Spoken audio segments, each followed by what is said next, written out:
100마리의 양이 있는데 그 양 중에서 한 마리를 잃으면은 99마리를 들에 두고 그 한 마리를 찾아다니지 않겠느냐. 우리가 잃은 양이 되었을 때 예수님께서 우리를 찾아오시는 것으로 봐야지 우리가 예수님께 다가간다라는 느낌보다는 이게 더 강하겠죠. 그러니까 하나님이 우리를 위해서 찾아오신 거고 그래서 이 땅에 오신 거고요. 그리고 또 저희의 마음에 또 저희에게 성령이 임한 것도 마찬가지라고 보시면 될 것 같습니다. 내가 하나님을 찾았다기보다는 하나님이 나를 찾으신 겁니다. 그래서 내가 잃어버려졌을 때 나를 하나님께서 찾아와 주시고 찾으면은 기뻐하고 또 어깨에 메어서 집에 와서 벗들과 이웃을 불러서 모으고 말하되 나와 함께 즐기자 나의 잃은 양을 찾았다. 이렇게 죄인 한 명이 회개하면은 하늘에서는 회개할 것이 없는 의인 99명을 인해서 기뻐하는 것보다 더하니라. 또 10드라크마 얘기를 하는데요. 이 드라크마라는 것은 물론 그냥 단순한 돈이에요. 하지만 남편이 아내에게 약혼을 할 때 10드라크마를 주거든요. 그러니까 이것은 일종의 그 반지와 같은 느낌을 갖고 있어요. 그래서 여기 중에서 하나를 잊어버리면은 반지에 한 큐빅이 하나 빠졌다 막 그런 느낌이에요. 그러면은 그것을 열심히 찾아야 되지 않겠습니까? 그래서 밤새 찾는 거예요. 그것을 집을 쓸고 부지런히 찾고 등불을 켜고 그랬을 때 찾으면은 벗과 이웃을 불러 모으고 말하되 나와 함께 즐기자 드라크마를 찾았다 하고 내가 너에게 이르노니 이와 같이 죄인 하나가 회개하면 하나님의 사자들 앞에서 기쁨이 되느니라. 또 두 아들이 있는데 둘째가 아버지 재산 중에 내게 줄 거 그거 유산이 되겠죠. 그것을 나에게 주소서 그랬더니 아비가 살림을 그 둘째 아들에게 준 것뿐만 아니라 각각 나눠줬다고 하거든요. 그러니까 첫째도 받았어요 이때. 그러니까 첫째도 받긴 받았는데 나중에 안 받은 것처럼 막 얘기를 하는데 일단은 하나님이 다 주십니다. 그래서 우리가 다 받았습니다. 그 후에 며칠이 못 되어서 둘째 아들이 재산을 다 모아가지고 먼 나라로 갔다. 이 먼 나라라는 것은 아버지의 나라를 떠나는 거니까 이 아버지는 하나님 나라를 얘기하는 거거든요. 하나님 아버지의 나라.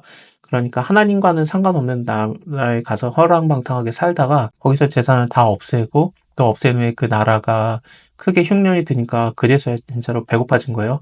그래서 거기에서 일을 하려고 할 때 그 들에서 돼지를 치게 했는데 돼지는 이스라엘 히브리인들이 만지지도 않거든요. 왜냐하면 이것을 부정한 짐승이라고 생각을 했습니다. 그래서 이것을 먹지도 않고 만지지도 않는데 이 돼지를 친다라는 것 자체가 뭐냐면은 하나님의 율법과 굉장히 떨어져 있는 듯한 근데 그 열매, 주엽 열매라는 게 옆에 그림을 제가 붙여놨습니다만 콩과 나무 껍질이에요. 이게 진짜 큰 콩 있잖아요. 그거 같이 생겼어요. 그래서 이걸 까보면 안에 콩들이 들어있고 그런데 돼지가 이 열매를 먹어요. 근데 이것도 주는 자가 없는 거예요. 이에 스스로 돌이켜서 야 내가 여기서는 이것도 못 먹는구나. 아버지 집에서 일하는 자들은 많이 먹는데 나는 거기 가가지고 먹으면 좋겠다. 그래 내가 이제 가리라. 그러면서 아버지에 가서 아버지여 내가 하늘과 아버지에게 죄를 얻었습니다. 지금부터는 아버지의 아들이 아닙니다. 감당치 못하겠습니다. 나를 품꾼의 하나로 보소서 하고 가리라 하고 실제로 돌아갑니다. 그랬더니 아직 그 거리가 먼데 아버지가 먼저 알아봐요. 그리고 달려옵니다. 그러니까 우리가 하나님한테 간다라기보다는 하나님이 우리를 보고 달려오시는 거고 또 양 100마리가 있는데 하나 없어졌을 때 그것을 찾아오는 것도 또 하나님이었잖아요. 여기서도 아버지가 거리가 먼데 먼저 달려와서 안아주는 겁니다. 아버지가 저를 보고 측은히 여겨 달려가 목을 안고 입을 맞추니 아들이 이제 준비한 말 해야 되겠죠. 내가 아버지와 하늘에게 죄를 얻었습니다. 아버지 아들이라 일컬음을 감당치 못하겠나이다. 나를 품꾼의 하나로 보소서라고 하니까 아버지는 그거에 대해서 바로 종들에게 제일 좋은 옷을 내어다가 입혀라. 손에 가락지를 끼우고 신발에 신을 신겨라.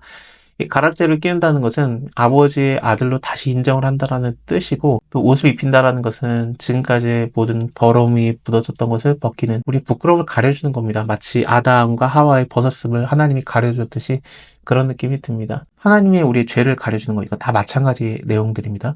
그리고 살찐 송아지를 끌어다가 잡으라 우리가 먹고 즐기자 내 아들이 죽었다가 살아났으며 내가 잃었다가 다시 얻었노라 하고 저희가 즐거워합니다.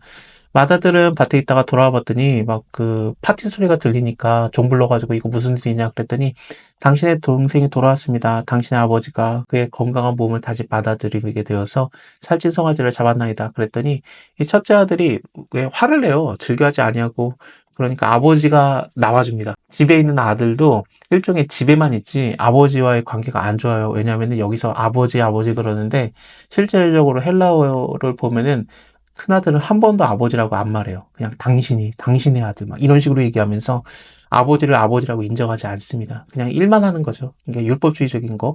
내가 일을 열심히 하니까 나한테 더 내놔라. 막 그런 느낌이 있는 겁니다.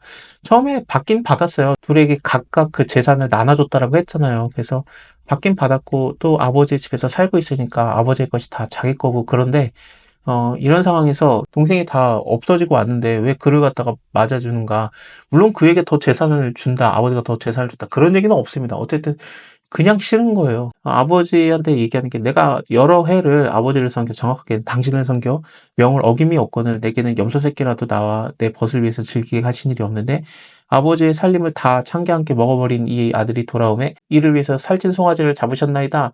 아버지가 이르되 예 너는 항상 나와 함께 있으니 내 것이 다 네 것인데 이 동생은 죽었다 살아났으며 내가 잃었다 얻었기를 우리가 함께 즐거워 기뻐하는 것이 마땅하니라 라고 얘기를 합니다.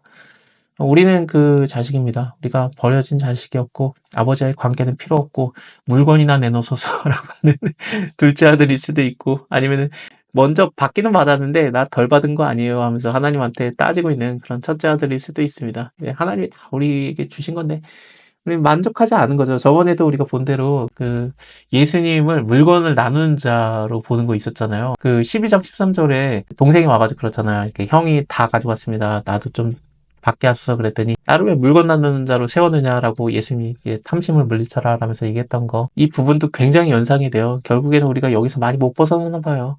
하지만 이렇게 되더라도 우리가 하나님한테 따져야지. 어쨌든 하나님께서는 우리를 너 왜 그러냐 그러지 않고 그냥 내 것이다 네 것이다 라고 또 인정해 주시고 집 나간 아들은 그래도 나가서는 계속 아버지라고 불렀고 집에 있는 아들은 집에 있지만 아버지를 아버지라고 한 번도 안 부르고 아버지의 관계가 다 이상해요. 하지만 아버지가 우리에게 다가와 준 거고 우리를 안아주신 겁니다.